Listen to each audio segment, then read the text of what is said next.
Hello mga kurimaw, good morning. Ito na naman ako. Wow, nag-harvest na naman ako ng ampalaya ko. Wow, nakita nyo yan? Yan.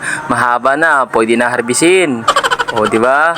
Ayan, nakabalot sa plastic yung isa. Ayan, guys. Mga kurimaw, tingnan nyo muna. Sa mga may tanim yan, ayan pa. Di ba?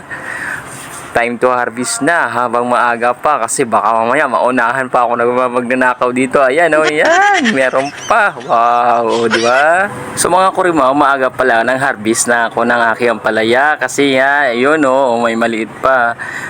Di ba? Ayan, nakakita pa yung tricycle ni Kuya, Wow. So mga kurimaw, mag-harvest na ngayon ako ng ampalaya ko. Okay, wala gay kami sudan. Ara, luto naman na naman. Butang namon sang itlog.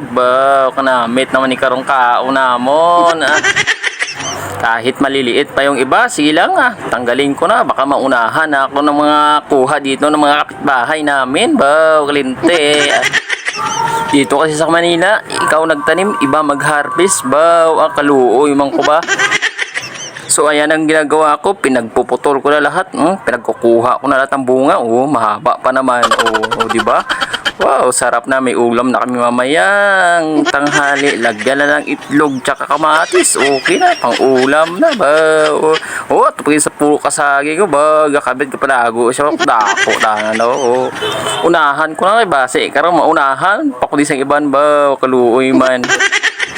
Madami pa naman bunga, nasa taas pa, ayun pa, maliliit pa naman sa taas, So ayan, hindi talaga makaligtas yan sa akin, kukunin ko talaga yan kasi ilalagyan ko yan ng kamatis tsaka itlog. Wow, may ulam na kayong pangtanghalian, mga 4-5 lang kabilog kar makuha ko ang palaya, okay na, ata na, kanami to, sarap isampal sa mukha nyo, wow, sarap, di ba, malaki na guys, di ba, mga kurimaw, saan pa kayo, pag naitanim talaga, may aanihin.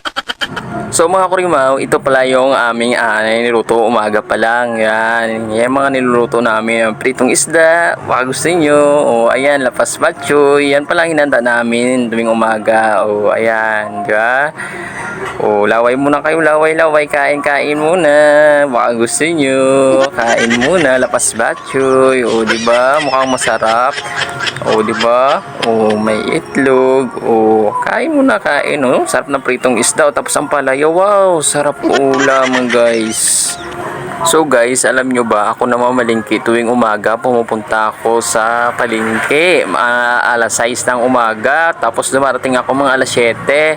Pagdating ko ng alas 7, may mga luto na kami siyempre, ako na nagbubukas ng tindahan. Pagdating, ibida ko lang pala tong sitaw na binili ko na 20 pesos, magkano isa niyan? 20 pesos yan, tag size isa, kaluoy man, tag 3, 3, 6, 9, 12, tag 5, 5 o 4 ang isa, kaluoy man, dito araw nga ako pichay, pulo ka piso, grabe ka mahal na yan, tinuig, may himo, taniman, mabuhi pa tanihan. So guys, maaga pa yan, yan muna, video muna ako dyan sa kalsada, palantaw ko sa inyo ang mga tao, puro nakamotor, wala gid may galakat ba? Kaglaka-laka ang tao kung umaga lantawa bala, di daw na hadlok sila sa bagyo kay hambal kuno nila may bagyo pero daw wala di hangin sa amon lantuan nyo bala. So guys, magkakaon gili sa amon, ara na 3, 4, bahala da sila. Arang utod ko gapaspas man sang gayat sang iyang mga baligya, ako ya gabalot na kuya kanon, kay base pag abot sa udto salasala naman koron. Tingnan nyo muna ang mukha ko dyan, parang kurimaw ang diputa, parang sarap sampalin ng kalderong, takit ng kaldero, balot na ako ng kanin para pagdating mamayang tanghali, hindi na ako magsalasala, kaluoy man sa ako So guys, hanggang dito na lang pala yung video ko kasi madami pa akong gagawin, mamaya na lang ulit.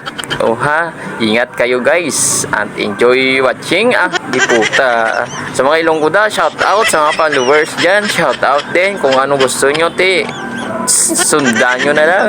Bye bye, ingat kayo.